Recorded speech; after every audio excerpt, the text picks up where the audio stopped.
اسلام آباد میں منعقدہ regional chiefs of defence staff conference میں علاقائی سلامتی، فوجی سفارتکاری اور انسداد دہشت گردی کے شعبوں میں اہم پیش رفت ہوئی۔ کانفرنس میں امریکہ، قزاقستان، کرغزستان، تاجکستان اور ازبکستان کے اعلیٰ عسکری حکام نے شرکت کی۔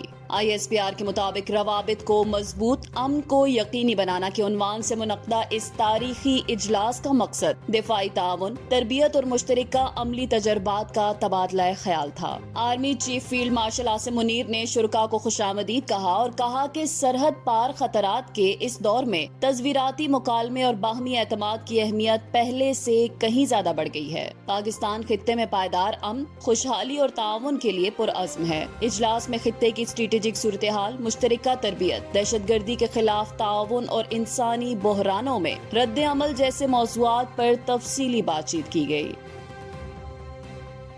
وفاقی حکومت نے بلوچستان میں دہشت گردوں کے خلاف کارروائیوں میں مکمل معاونت جاری رکھنے کا فیصلہ کر لیا ہے۔ وفاقی وزیر داخلہ محسن نقوی اور وزیر اعلیٰ بلوچستان میر سرفراز بگٹی کے درمیان کوئٹہ میں اہم ملاقات ہوئی، جس میں امن و امان اور دہشت گردی کے خاتمے کے لیے جاری کوششوں پر بات چیت کی گئی۔ دونوں رہنماؤں نے شہداء کو خراج عقیدت پیش کیا اور سیکیورٹی فورسز کی قربانیوں کو سراہا۔ بعد ازاں امن و امان سے متعلق اعلیٰ سطح اجلاس میں سیکیورٹی حکام کی موجودگی میں فتنۃ الہندوستان کے دہشت گردوں کے خلاف جاری کارروائیوں کا تفصیلی جائزہ لیا گیا۔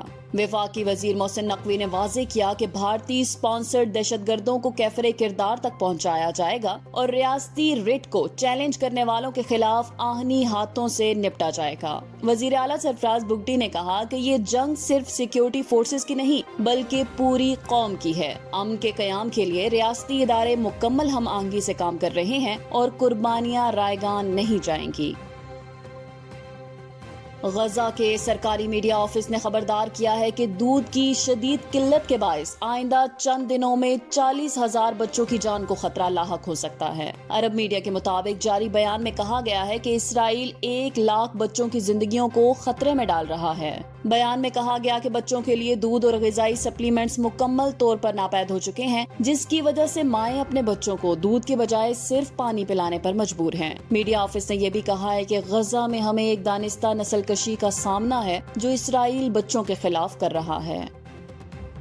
وزیر اعظم شہباز شریف نے FBR میں جدید ڈیجیٹل ایکو سسٹم قائم کرنے کی منظوری دے دی ہے اور عالمی ماہرین کی خدمات حاصل کرنے کی ہدایت کی ہے۔ انہوں نے کہا ہے کہ نظام کو صرف ڈیجیٹل بنانا کافی نہیں بلکہ مکمل، مؤثر اور شفاف ایکو سسٹم ضروری ہے۔ وزیر اعظم نے ہدایت دی ہے کہ خام مال کی تیاری سے لے کر صارف تک تمام مراحل کی ریئل ٹائم ڈیجیٹل نگرانی کی جائے۔ اس ڈیٹا کو معاشی پالیسی سازی میں استعمال کیا جائے گا۔ انہوں نے کہا کہ ٹیکس نیٹ بڑھائے بغیر عام آدمی کو ریلیف دینا ممکن نہیں۔ اجلاس میں وزیر خزانہ اور دیگر حکام نے شرکت کی۔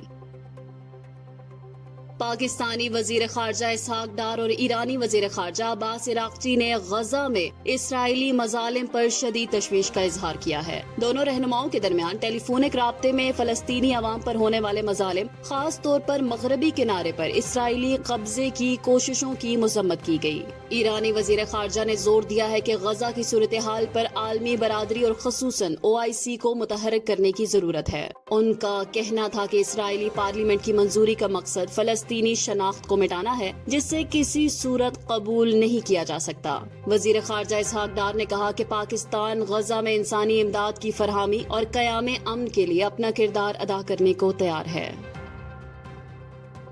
سندھ کے سینئر وزیر شرجیل انعام میمن نے کہا کہ سیلاب متاثرین کے لیے گھروں کی تعمیر کا منصوبہ دنیا کا سب سے بڑا منصوبہ ہے، جس کے تحت 21 لاکھ گھر تعمیر کیے جا رہے ہیں۔ حیدرآباد میں تقریب سے خطاب کرتے ہوئے انہوں نے کہا کہ یہ منصوبہ صرف گھروں تک محدود نہیں بلکہ زمین کے مالکانہ حقوق بھی دیے جا رہے ہیں، وہ بھی متاثرہ خواتین کے نام پر۔ شرجیل میمن نے کہا کہ وزیر اعلیٰ سندھ نے بلاول بھٹو کے ویژن کے تحت عالمی اداروں کی مدد سے یہ منصوبہ شروع کیا، جس میں بلا تفریق متاثرین کو مفت گھروں کے ساتھ مالی معاونت بھی فراہم کی گئی۔ انہوں نے مزید کہا کہ پہلے مرحلے میں 2 لاکھ گھروں کو مفت سولر سسٹم فراہم کیا جائے گا اور پینے کے صاف پانی کی فراہمی پر بھی کام جاری ہے۔ نائب وزیر اعظم اسحاق ڈار نے کہا ہے کہ بھارت کی خطے میں بالادستی کی کوششیں 7 سے 10 مئی کے دوران ناکام بنا دی گئیں۔ واشنگٹن میں اٹلانٹک کونسل سے خطاب کرتے ہوئے انہوں نے کہا کہ پاکستان امن کا خواہاں ہے اور کسی ہمسائے سے کشیدگی نہیں چاہتا۔ انہوں نے مسئلہ کشمیر کو بنیادی تنازع قرار دیتے ہوئے کہا کہ بھارت کے یک طرفہ اقدامات بین الاقوامی قوانین کی خلاف ورزی ہیں۔ اسحاق ڈار نے حالیہ کشیدگی میں بیک چینل سفارتکاری اور امریکہ سمیت دوست ممالک کی ثالثی کو اہم قرار دیا۔ ان کا کہنا تھا کہ پاکستان نے ہمیشہ اقوام متحدہ کے چارٹر کے تحت دفاع کیا، جبکہ 17 جولائی کو کابل میں ٹرانس افغان ریلوے معاہدہ خطے میں تعاون کی مثال ہے۔ D G I S P R lieutenant general Ahmed Sharif نے گورنمنٹ کالج یونیورسٹی لاہور کے طلباء و طالبات کے ساتھ ایک خصوصی نشست میں بھارت کے آپریشن سندور کی ناکامی اور آپریشن بنیان المرصوص مارکہ حق کی شاندار کامیابی کے مختلف پہلوؤں پر روشنی ڈالی۔ انہوں نے مارکہ حق کے دوران پاکستانی نوجوانوں کے جذبے، شعور اور حب الوطنی کو بھرپور انداز میں سراہا۔ نشست کے دوران طلباء نے قومی و معاشرتی مسائل اور سیکیورٹی کے تناظر میں کھل کر سوالات کیے، جن کے تفصیلی جوابات دیے گئے۔ نشست کے اختتام پر جی سی یونیورسٹی کے طلباء نے ملی نغمہ پیش کر کے پاک افواج کو خراج تحسین پیش کیا، جس نے قومی یکجہتی اور حب الوطنی کا پیغام اجاگر کیا۔